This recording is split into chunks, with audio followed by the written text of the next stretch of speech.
Hi, everybody. Hi. Hi from Brazil. Hi from Asia. And hi from Africa. We know many of you are connected or are going to watch this video later. We've received a lot of messages from you, questions on the topic we're going to address today. Before we actually start, I think it's best that we let many join. So let's give ourselves 2 to 5 minutes to see the newcomers and to get to observe the new guys that would want to follow this discussion. So bear with me, and hopefully we have more and more connecting from across the globe.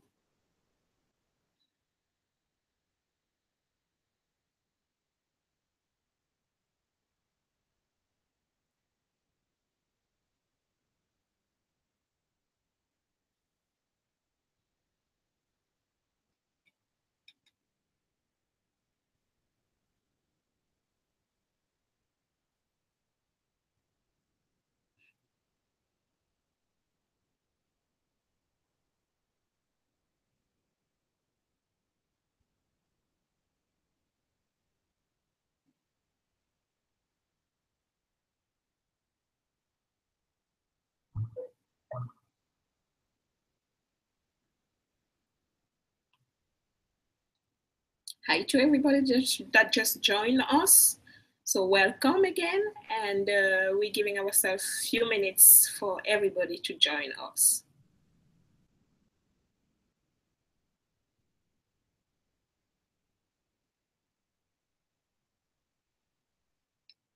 Hi, welcome to the new viewers as well. Again, few minutes, we will be stay connected for everybody to join us before we can start actually the discussion on this new topic, 2017, looking like a great year for all of us, and super excited within the company to try to make a difference in the emerging countries in the healthcare sector.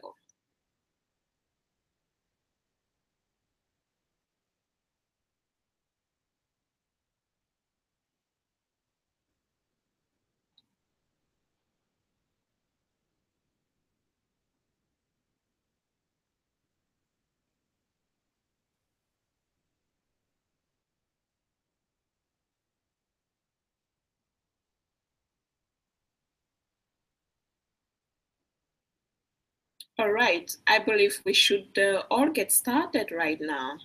Well, welcome again. As you remember, we've had extensive discussions in 2016 around the digital hospital, what the digital hospital means for emerging countries, a concept that has been started by MEDx, trying to get into the emerging countries an integrated care ecosystem and continuum to facilitate and make it possible for patients, doctors, and all people part of the healthcare ecosystem in emerging countries to be able to connect, have their medical record, have their data, be able to share it, but also being able to financially support each other.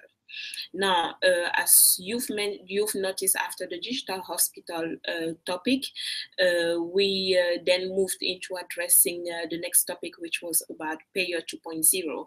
We all know that being able to use data and getting access to healthcare requires a lot of money.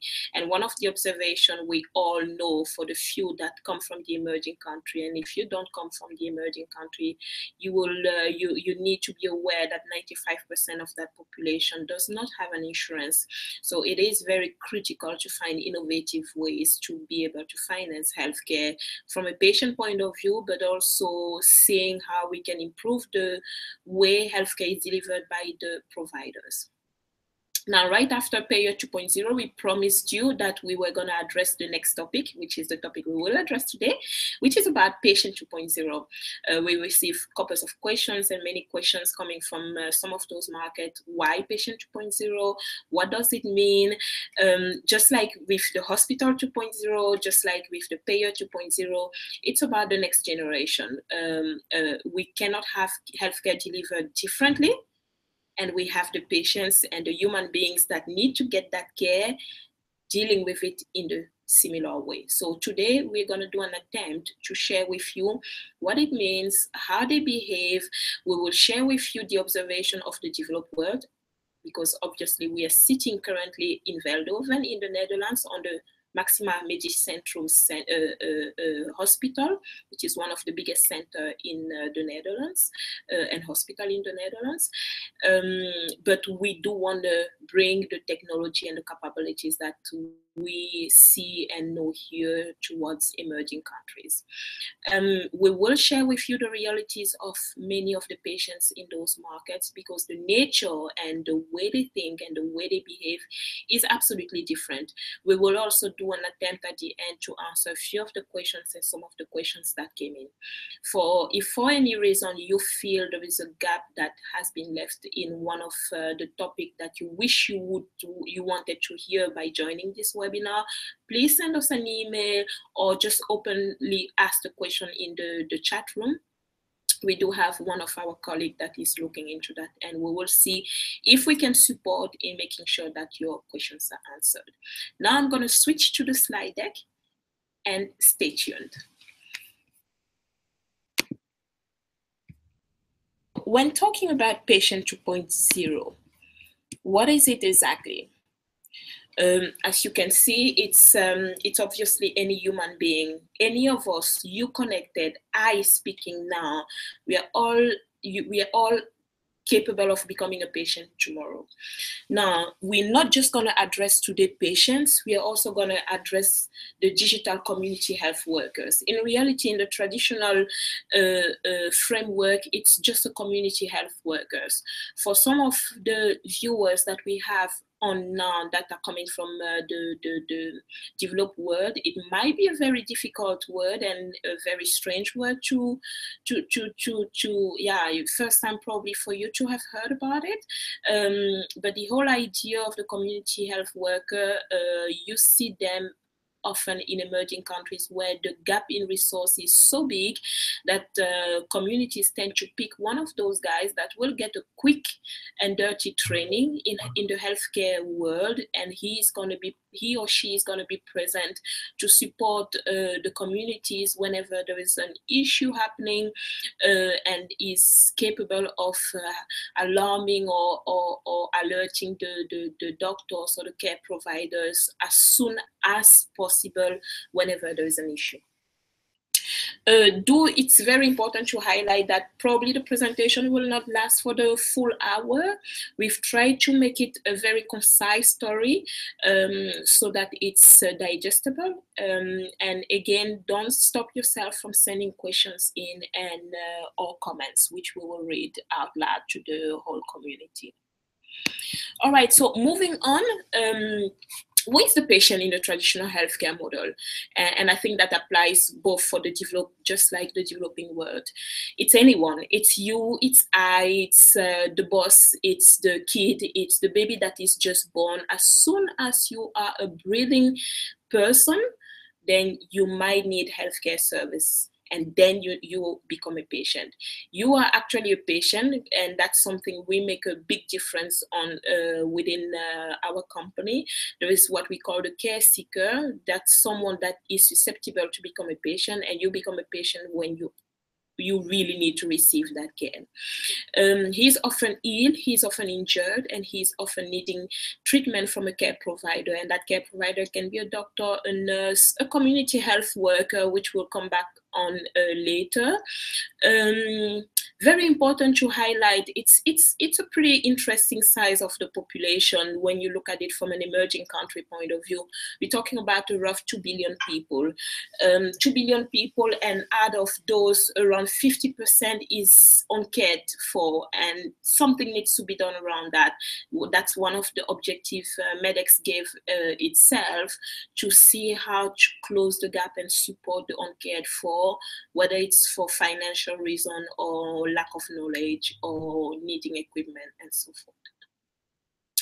we all know, and for the few ones that are connected that might not be aware of it, there are 2 care providers for 10,000 patients in many of the emerging countries, when we know the World Health Organization is recommending a 2.34 thousand people. This is such an amazing gap that we need to close one way or the other. And within MEDx, we're going to come back to that. We believe that we can only close the gap either by having more community health workers joining the game and supporting care providers, or let's say official care providers. We do believe that the medical student community is a community that we need to look further into, but very, very critical, and this is something happening more and more in the developed world. We need to educate patients, we need to educate care seekers, we need to educate family members to be able to take care of themselves. So self-care management is going to be a very, very important and big thing in the future. Knowing that artificial intelligence and all those machine learnings and all those fancy technology elements are growing more and more, and it's becoming more and more powerful.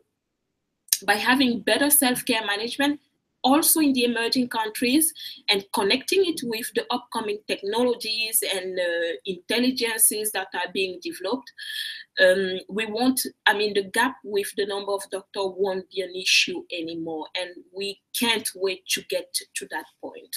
But at this stage, it is missing in the emerging country to be able to properly do self-care management. So then from there, let's move to the community health workers. Community health workers, as I mentioned in the introduction, these are people that are part of the community, that are chosen by the community in order to support members of the community whenever there is an issue. They have the tools, the means, and the capabilities to connect with whether it's patients because of the trust they have, or with doctors because of the training and the light and heavy trainings, depending on their intellectual capability that they've received in order to be that connector. Very important element in emerging countries. We've personally have been started working with a doctor and a lab owner that actually connects with a village in Nigeria, and the village will have a community health worker assigned to him or to them, and that will mean for any activity that needs to be done, whether it's remotely, whether it's digitally, they can work with the community health worker in order to reach out to this doctor that is sitting in the city and in the capital. Now, moving on, very important statement to be shared. They have different natures. So if we look at it from a customer point of view, a consumer point of view, when we talk of goods and services in general, each of them have a nature.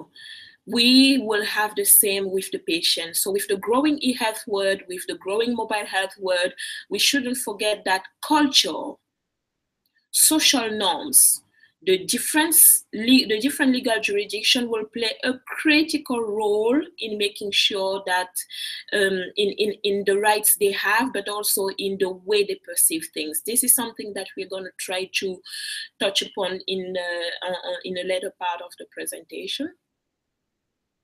And so keep that in mind. And there is a huge diverse difference between what a patient and the behavior a patient will present in the developed world versus what we'll see in the emerging country. We also even want to take it a step further. We expect the way of behaving of patients in Asia to be very different from the one from Brazil, very different from the ones from Africa and Eastern Europe, because the norms are different, the values are different, and the cultures are different, and all of that has an impact on the psychological health of everybody, on the mental, on the physiological, and on the physical health of every single person. So those are points that are very important to highlight, and it makes the way of treating and the usability of the remote consultation and remote remote caring even harder. Now we're going to dig a bit deeper into what the patient has seen in the US or in the developed world looks like. On the top layer, I do want you to, if you see my cursor, you can see very, very developed world type of community. And what we see is most of them are super uber connected. They all have a smartphone, they all have a computer, they all have wearables, probably a new word for some of you connected. Those are all these devices that are connected, but can also take your purse, can take, so it comes in a form of a watch or a portable device that can count the number of path you make or steps you make when you're walking, which helps defining how much physically you are active. The wearables world is becoming bigger and bigger. Within MEDx, we had a discussion with one doctor years ago, I think in 2015. If you check on YouTube, you can find one of our webinar on the wearables and the meaning for emerging countries.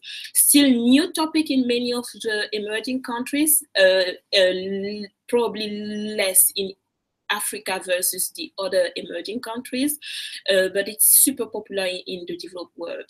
Why? Because without you having to, without you needing a full logbook, you can capture a lot of information, eating habits, physical behavior, and so forth and so forth. Now, all of that data is compiled somewhere.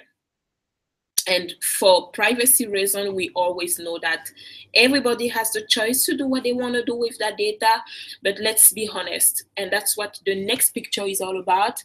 We know if we want, we can push all that data to a doctor or to a care provider. Imagine the power behind it. Imagine how much history, data, facts, and element a doctor receives on his desk before consulting a patient whenever something goes wrong.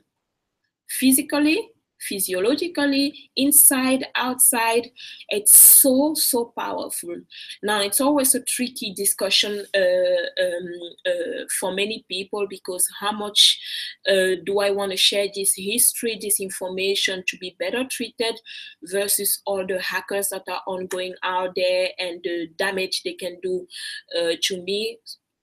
I think the healthcare world and the e-health world is leaving it up to the patients and to every single person to decide where is the boundary, where do they want to put the boundary, and how far do they want to go with the data collection.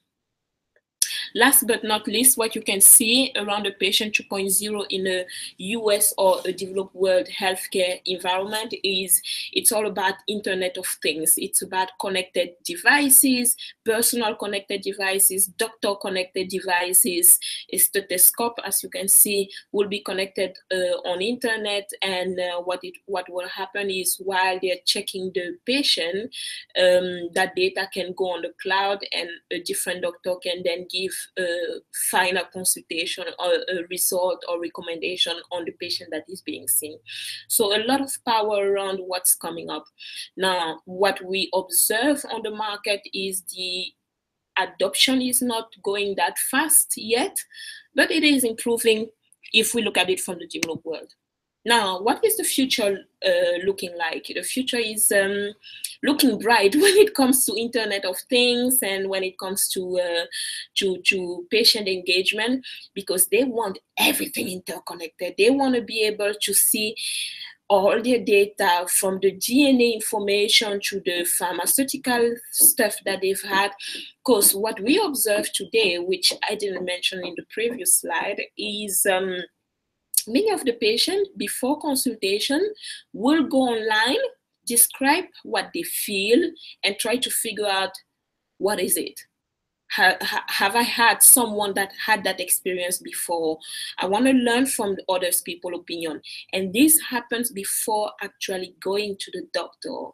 So we see this behavior happening more and more, and often what the engagement with the care provider when the patient gets into the into the practice of the care provider is with half of the knowledge already available. Now, it's always a tricky discussion, because if the knowledge acquired is not in the right direction, the doctor needs to do a lot of work to move the patient into a different direction based on the result, the recommendation he has to give on the case he's seen. But there is a bright future around them. Now, I mentioned earlier, this is normal situation when it comes to patients we see in the developed world, and I would say also what we see with innovative patients in emerging countries. Reality looks a bit different, because there are couples of cultural elements that need to be highlighted when it comes to patient and community workers in the developing countries. Now, so within MEDx, we did our investigation, and there are 5 critical points that we found out. First one is that compared to the developed world, a lot of patients and community workers are illiterate. Some are literate, some are not, and we believe there's a half-half. That will mean there's half of the population, because they do not have the knowledge, struggle to be able to get to understand the advanced world, and that's going to be a challenge for that part of the world, or among the 2 billion people. Second point that we notice and that needs to be taken into account, even when there is a bigger population that embraces technology, will be they strongly believe in traditional medicine.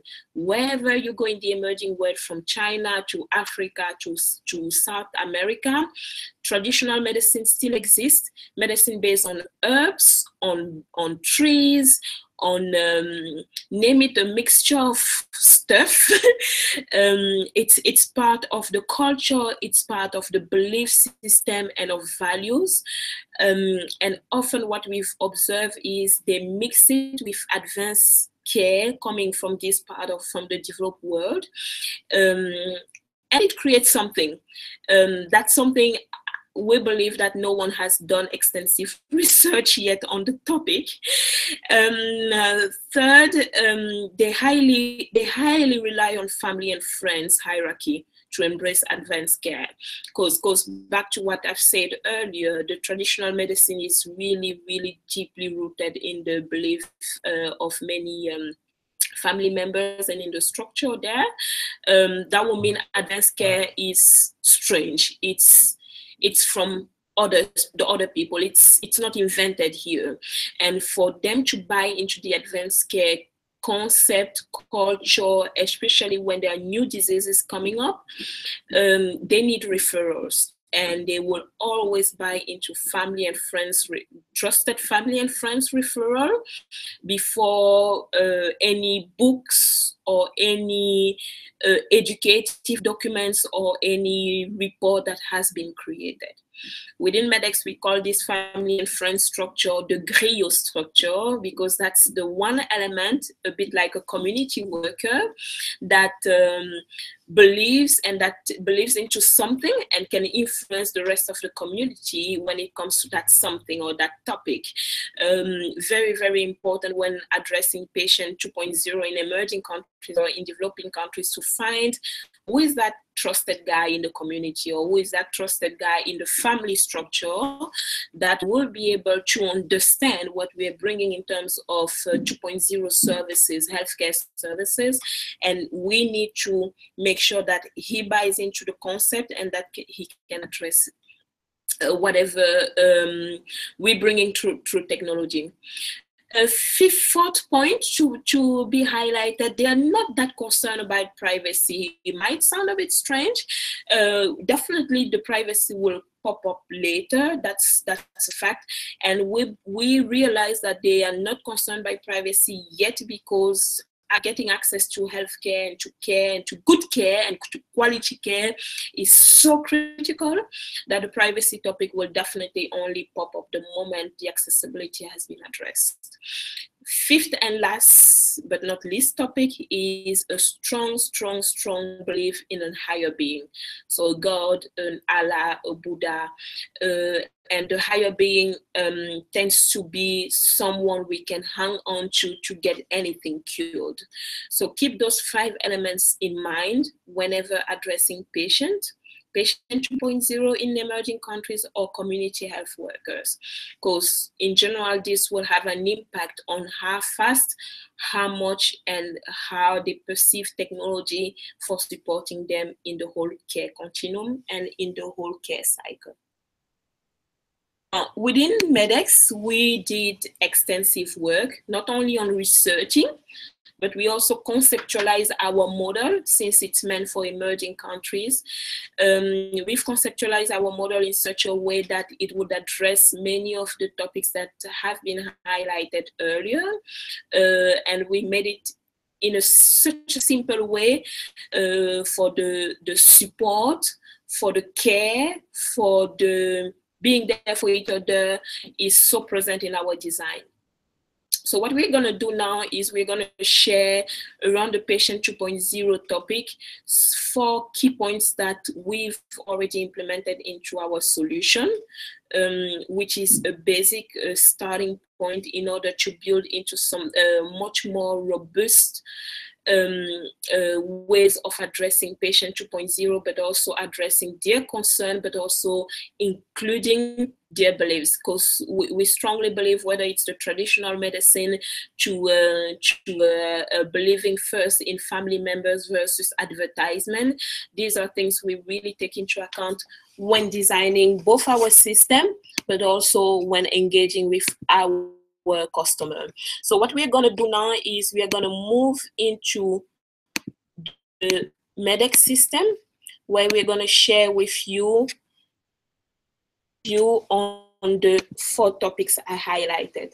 I hope each of you sees our dashboard. I'm not going to take you through the process of logging into our system anymore, because we've done that already in our first webinar.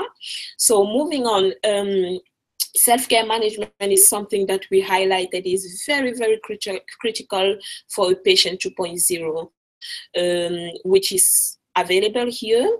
Then the next thing is family care management. How do we manage family? So within MEDx, we have this structure called manage relatives. And in this manage relatives, you can add cousin, you can add brothers, you can add sister, you can add relatives, and anyone under 18 you can control, because there's a difference between adding a relative you're going to take care of their healthcare system versus one that belongs to you. So we made that difference. And when you're under 18, we believe as a parent, as an aunt, if you have the right on the kid, that you should fully own the profile, the healthcare profile of that person. But whenever it's just someone you're supporting, you can add them. How you can actually add the structure.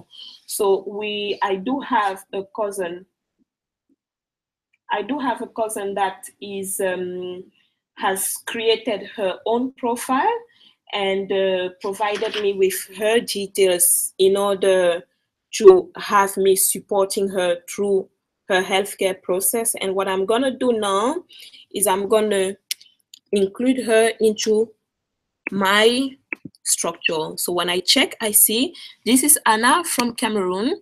She is a best friend. Let's call her a best friend. And I just send her a request to include her into my profile. What it entails is, if you see the previous profile, is I'm then capable of saying, this cousin of mine, I want to see their financial balance. I don't want to see their full profile. I want to update their profile. I want to see any appointments they make. I don't want to make an appointment for them, and I want to see any of their medical record, past or previous. So once that is done, then you start having much more rights over this family member. Now, because it's a family member, you can imagine such a structure you can do for just anyone. And this is going to be a powerful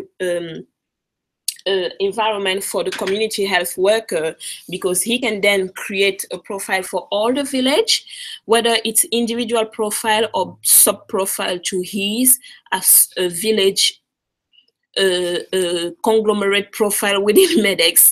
And the idea is that whenever there is a need for connecting remotely or sharing the medical record with any professional, it will be easier for the community health worker to do that. It's going to be easier for the head of the family to do that, because imagine a wife that is the one always taking the kids to the hospital, but also having to watch the husband because suddenly he had an accident. By having such a profile structure, it's going to be so easy for her to be able to do whatever needs to be done and find the right doctor for the family. Now, from there, self-care management is a very critical thing, as we highlighted. So it's very important to keep like an administrative package of what's happening. And that administration can be done for yourself, for the relative, or for any other person, where you can specify what's happening with the purpose that later you can share this profile with any care provider or any doctor that will give him powerful insight in order to better cure you and better treat you. Now, we are on the profile of Rose. So Rose now decides that she wants to share her medical record, because suddenly she's the one owning the profile of the family, but then suddenly she doesn't feel well and she needs support as well.